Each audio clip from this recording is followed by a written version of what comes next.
A bad Sunday is a bad Sunday. At Ferrari, a bad Sunday is a referendum on 80 years of history, on national pride, on the ghost of a man who has been dead for decades and still somehow runs the building. This is Maranello, not a factory, a pressure cooker built from marble, tifosi flags, and unforgiving Italian sports media that treats a lost pole position like a constitutional crisis. Drivers who join other teams inherit a garage. Drivers who join Ferrari inherit a mythology, and mythologies do not forgive. Other top teams can absorb a strategic misstep as a line item, something to be corrected in a debrief and forgotten by the next race. At Ferrari, every misstep becomes a headline, a talking point on Italian television, a fresh log on a fire that has been burning since the days of Enzo himself. That environment doesn't just test the drivers, it tests the engineers on the pit wall, the strategist reading live data under a stopwatch, and the leadership trying to hold the whole operation together while the entire country watches.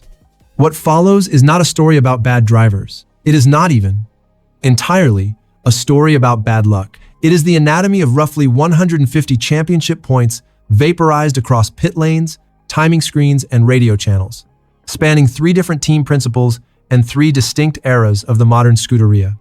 Maurizio Arrivabene, Mattia Binotto, Frédéric Vasseur. 3 men, 3 philosophies, 1 recurring nightmare. A team capable of building the fastest car on the grid and consistently, catastrophically, unable to operate it under pressure. We are not here to relitigate individual driver mistakes. Anyone can fumble 1 pit stop. What we are here to expose is a pattern, a systemic culture of tactical paralysis and operational self-sabotage that survived multiple regime changes, multiple driver lineups, and multiple generations of car design. The chassis changed, the engines changed, the sickness did not. 6 errors, 3 bosses, roughly 150 points. Let's begin where the modern curse first revealed its teeth, a rain-soaked Sunday in Germany, 2018. July 22nd, 2018. Hockenheimring. Sebastian Vettel sits comfortably in the lead of his home Grand Prix, and by extension, the lead of the championship. Then the sky opens. What should have been a straightforward wet weather management exercise instead becomes a case study in indecision. As rain intensity fluctuates lap by lap, the Ferrari pit wall hesitates on tire strategy, neither fully committing to an aggressive intermediate switch, nor holding a clean, decisive line on slicks. Behind Vettel, Kimi Räikkönen is running his own race.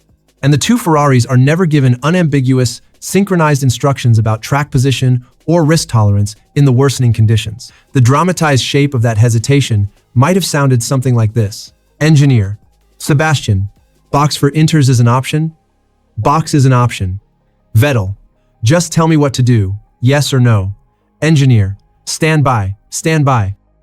Stand by is not strategy. Stand by, under a darkening sky, at 220 kilometers per hour, is tactical paralysis dressed up as caution. Vettel is left to make a split-second read on tire temperature and grip that the pit wall should have already resolved for him. Racing in a fog of ambiguity, on a track transitioning from damp to dangerous, he loses the rear through the stadium section and buries the car in the barriers. Championship lead? Gone.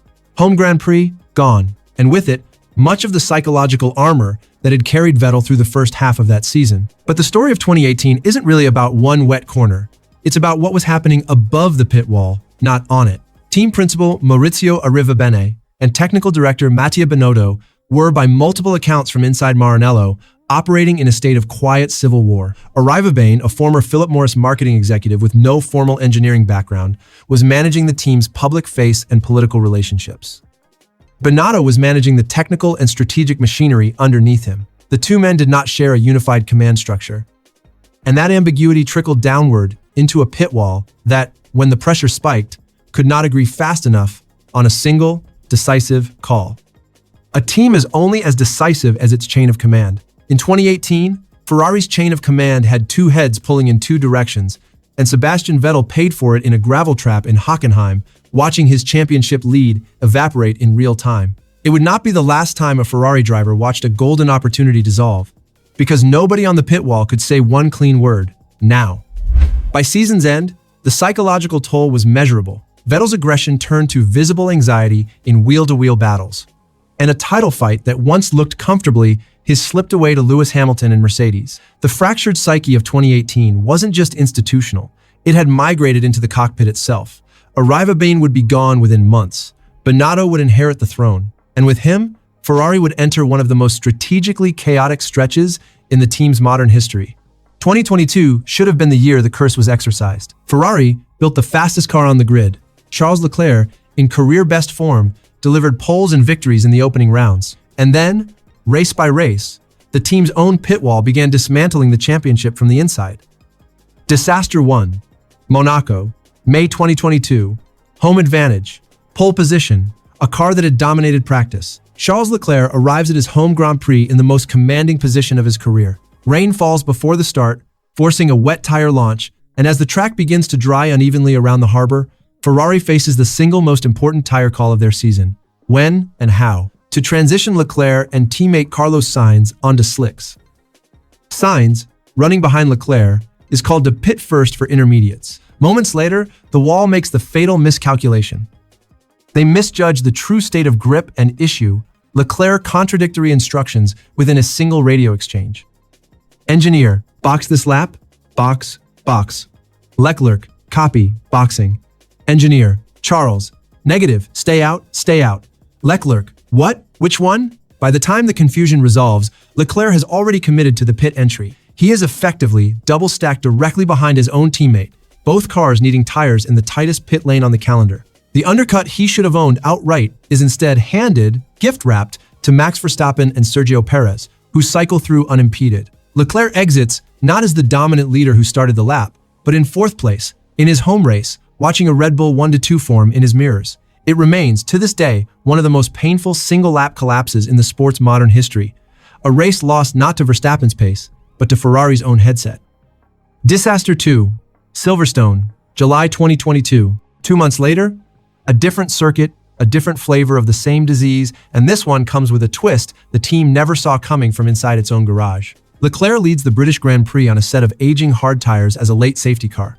Triggered by Esteban Ocon's stopped Alpine, bunches the field. This is one of the most predictable strategic inflection points in racing a near-free pit stop for anyone quick enough to take it.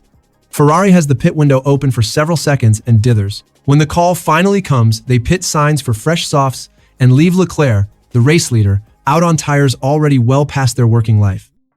The logic is hard to defend on its face.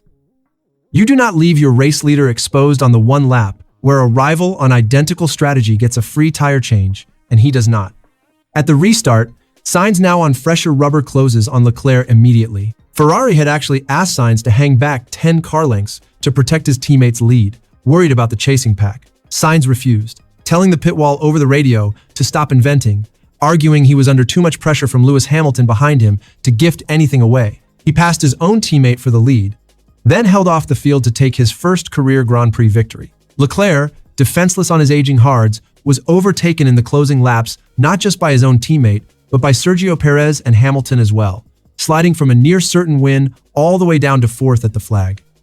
Notably, Max Verstappen was nowhere near that fight. He'd picked up front-wing damage, running over debris earlier in the race, and could only recover to seventh.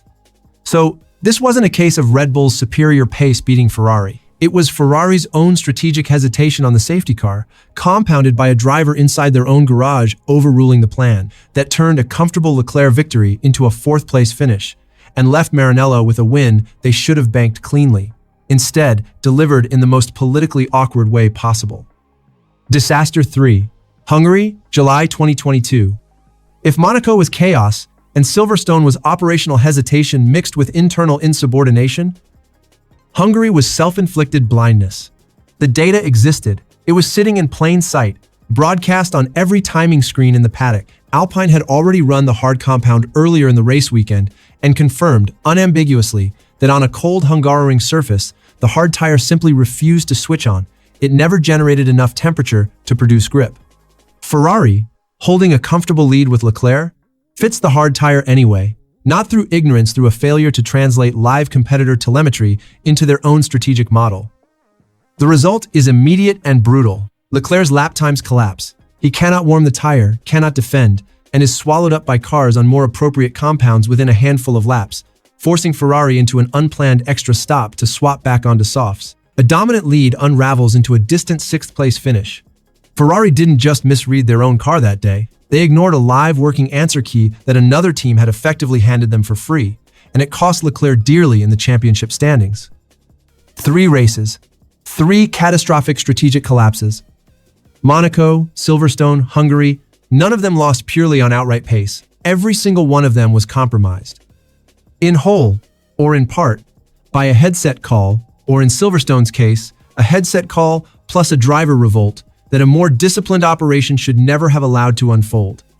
This was not simple misfortune. This was operational self-sabotage, repeating itself with the eerie precision of a system, not an accident. Spa-Francorchamps, August 2022.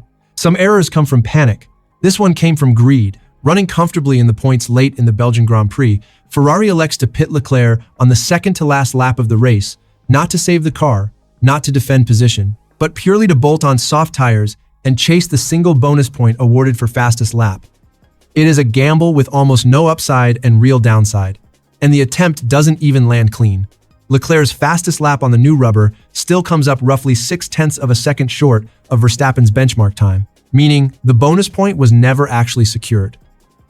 Worse, in the rush to make the late stop worthwhile, Leclerc exceeds the pit lane speed limit and is handed a 5-second time penalty on top of missing the point entirely. Ferrari gambled for a marginal reward, missed the reward, and paid a penalty for the attempt, a net loss dressed up as an aggressive call and a tidy miniature of the entire season's pattern. Brazil, November 2022 sprint shootout. And then, Brazil. Not the main Grand Prix qualifying session, but the sprint shootout, the sprint format qualifying hour introduced that year, run under its own tighter set of rules. Interlagos was dry for most of the session, with every other driver in the top 10 rolling out on slick, soft compound tires. Ferrari sends Charles Leclerc out on intermediate wet tires instead. It wasn't a baseless decision. Heavy rain had genuinely been forecast to arrive imminently, and Ferrari's read of the radar suggested a downpour was close enough to justify the gamble on inters. But the rain never came before Q3 ended. The session was red flagged early after George Russell spun off, and by the time it resumed, the track was still dry, and Leclerc was stuck out on tires built for standing water. His lap time was hopelessly uncompetitive, and his session was effectively voided by a forecast that simply didn't cooperate. It's a more forgivable mistake than the others in this list, a calculated risk on imperfect weather data rather than a baseless error, but it still fits the pattern. A team already worn down by a season of crisis management, forced into a coin flip call on the radar and landing on the wrong side of it one more time.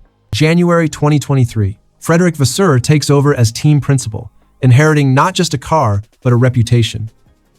His mandate isn't simply to fix aerodynamics or engine output.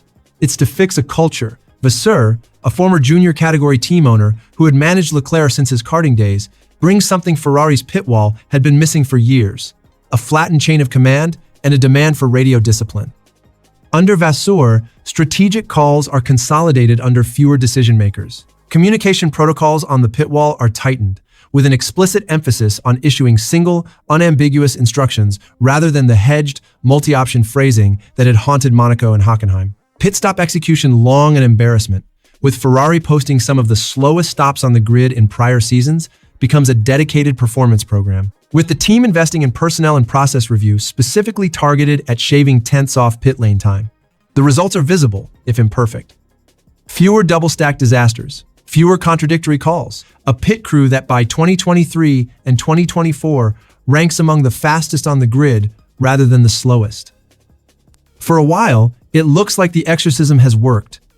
The relapse, Silverstone, 2024. And then, Silverstone, 2024. Proof that a culture problem doesn't vanish with an org chart. A handful of drops of rain, not a shower, not a squall, just scattered drops trigger a premature call to bring Leclerc in for intermediate tires. The track surface itself never becomes wet enough to justify the compound. Leclerc rejoins on tires designed for standing water, on a track that is, for all functional purposes, still dry. The intermediates overheat within a lap, their fragile rubber compound cooked by a dry track surface they were never designed for. Grip evaporates, lap times collapse. What could have been a strong points finish under Vasseur's rebuilt operation instead becomes another entry in the same ledger that began at Hockenheim 6 years earlier. A reactive, premature call made under pressure, without waiting the extra 30 seconds for conditions to confirm themselves. The ghost hadn't been exorcised, it had simply been quieter. The Hamilton warning added up.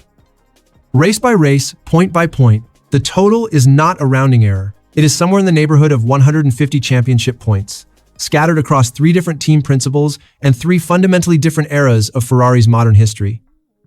Different bosses, different drivers, different cars. The same recurring failure to make a clean, confident, well-timed call under pressure. And now, into this pressure cooker, walks Lewis Hamilton, a driver whose defining trait across 2 decades at the front of the grid has been an almost supernatural insistence on saying exactly what he needs, exactly when he needs it, over a radio channel that has never once accepted ambiguity as an answer. The question Maranello now has to answer isn't about horsepower or downforce.